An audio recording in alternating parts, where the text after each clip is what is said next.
ए भैया बैठल बैठल का करे के हो क्या करी जी चलो ना वीडियो बनावल मोबाइल पे एगो नया इंडिया के ऐप आइल बटुए रोपो सोपो। रोपो सोपो। हाँ तो क्या करे के बगैर यही पे एगो वीडियो बनावल जाए ना। तो एगो काम कर हम वीडियो बनावत तनी हाँ। तू ना ना तू नाचो हम वीडियो बनाए बढ़िया जोर पर कही के हम जिसे कर तू नाच हम वीडियो बनावत तनी हे ठीक बा दे ना मोबाइल दे जा चल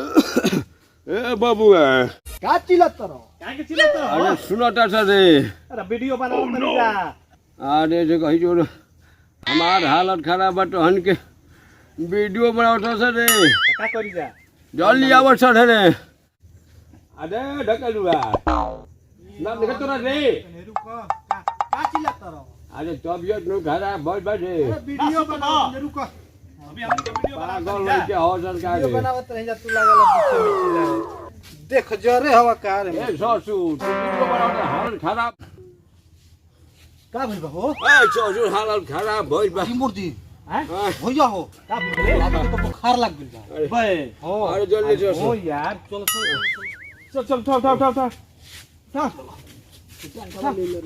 उठा उठा उठा उठा बुखार हमार हाल खराब भइल बा उठा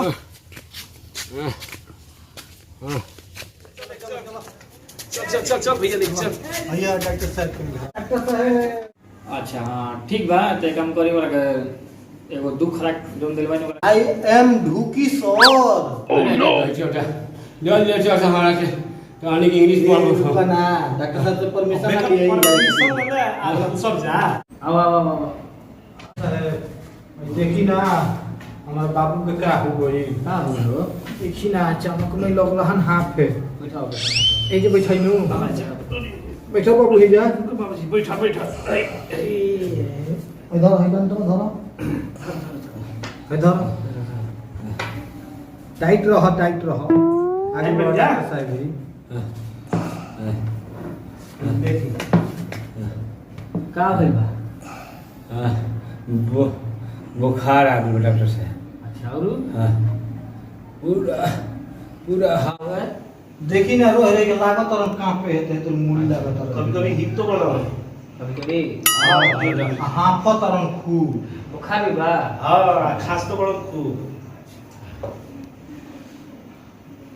हाँ हे बाबू लगा लगा बाबूजी लगा सब हम ही करी ना अरे ससुरा दोनों ना लाए के 1200 घुसावा ना केने घुसावा जतो जतले रहा क्या रे तुम हां सर्दी खांसी के घड़ी बुखार के सीजन चलता करी जाई दी पर हमने के केहू नहीं के डॉक्टर साहब को हम बाबू बा हमने के दोनों भाई के ये हमने के सहारा बा। 110 बार इसको होइयो गेल नी ओह नो निकाल सके रुका ना कर निकाल निकाल निकाल निकाल निकालो भैया निकालो निकालो दिखाओ ये डॉक्टर दिखाओ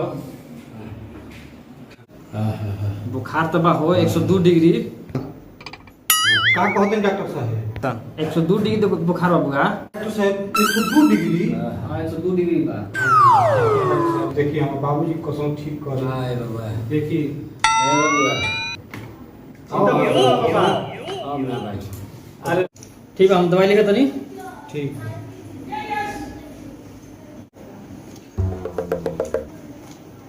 भाई दवाई लिख दे सुना हां भाई दो गो टैबलेट बोलिए ठीक नो आई करा के कूट के घर में कूट दियो कूट के करा के 3 खराक दे दियो समझ ले भैया ले जा जो कहता रहे लोग समझ लिए हां इधर पहुंच जा हां हां डॉक्टर साहब उनके के पहुंचे की ठीक है नो हो जी डॉक्टर साहब एकदम ठीक हो जी हम एकदम ठीक हो जी घबरा के नहीं है बड़ी जी बाबू ध्यान दो डॉक्टर साहब ठीक है एकदम ले जा ले जा जा चलो चलिए चलिए घर को उठा ले घंटा उठा ले बच्चा अरे मिजाज ठाकुर रे थाक चलो अब आगे बढ़ी जा चला आगे बढ़िए चलो बेटा बैठो बैठो बैठो सुतो तकिया दे दे तकिया। हाँ बाबूजी मुझे उठावा। हाँ हो भैया। हाँ दवाइया खियावल जी नी। हाँ जल्दी दवाई खा। का कहला हन डॉक्टर साहब, हमरा याद नहीं पड़त, भुला गेल बनी। अरे पहले कूटे का बा। कूटे के बा। हाँ तो देरी का करे के बटुए। तो कूटो जाओ। चलो कूटो।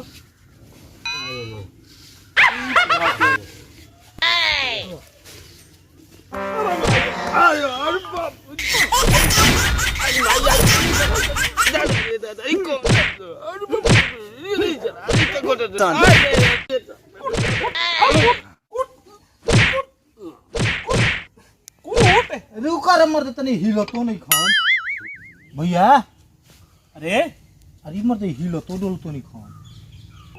देख देख देख ये आँख मुद्दलन बाबूजी। बाबूजी। अरे छोटका ज्यादा कूटते नहीं जका रे। तनी हिलत नहीं खान। डॉक्टर साहब को बुला के लिए आवत नहीं हम। कुछ देखत रहिए हिलावत रहिए। हम हिलावत नहीं। जो जो जल्दी जल्दी जल्दी जो जल्दी जो जल्दी जो जल्दी वाला के ले आओ। हैं मर्द जो जो जो जल्दी जल्दी जल्दी गर्मी भइल बा। कुटत कुटत इनके के। डॉक्टर साहब देखी ना, हमार बाबू ना हंसता रहे न बोलता रहे, कुछ नहीं खन करता, आँख खसम उदले बड़ा ने। डॉक्टर साहब चलिए हमारे बाबूजी के देख लिए। क्या हुआ? चलो चलो चलो डॉक्टर साहब। ए बड़ा हो ए बाबूजी। आही दादा बाबूजी हो बुझा तो मोर गेल का गे। ए बाबूजी ना बोला चलो देखी ना। चलो चलो चलो। बाबूजी बोला तरह न चलो तरह। अरे भैया देखे ना डॉक्टर साहब के लिए आइल बनी। आइल बड़े।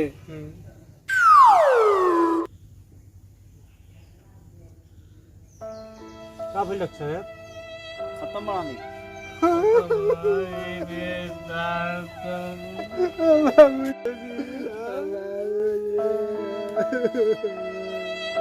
चुप रहो चुप रहो। ए बुआ चुप रहो सुनो। ये बताओ लोग, बोल। दवाई जो दे रही ओकरा खेले हा लोग। बाबूजी के कूट के या खियावत रही जब बाबूजी खाते नहीं खाना खिए नहीं खान खोला। अरे बुढ़ी बाप, हम दवाई दे रही कूट के नु खियाव के नु। दवाई कूटे के कले रही। हाँ, दवाई हम माने कि जो नहीं है कि बाबूजी के कूटे के वजह से भर तुम पहले बाबू के कूटो नहीं है जा। हम दवाई देते नहीं जा। एकदम बुढ़वा के तो हम लोग का बा लोग। हम कह रही कि दवाई के कूट के देवे के बड़ी नु बाबूजी के, आ तो लोग बाबूजी कूट रहा लोग। हमने के तो ये बुझाइला होयो कला से कि बाबूए के कूटे के बटू। तू ही कॉलेज रे पूछली ही से। तो चुप रह। क्या चुप रही? एकदम भर पेट चढ़ा तोरे चलते हमारे बाबू। तोरे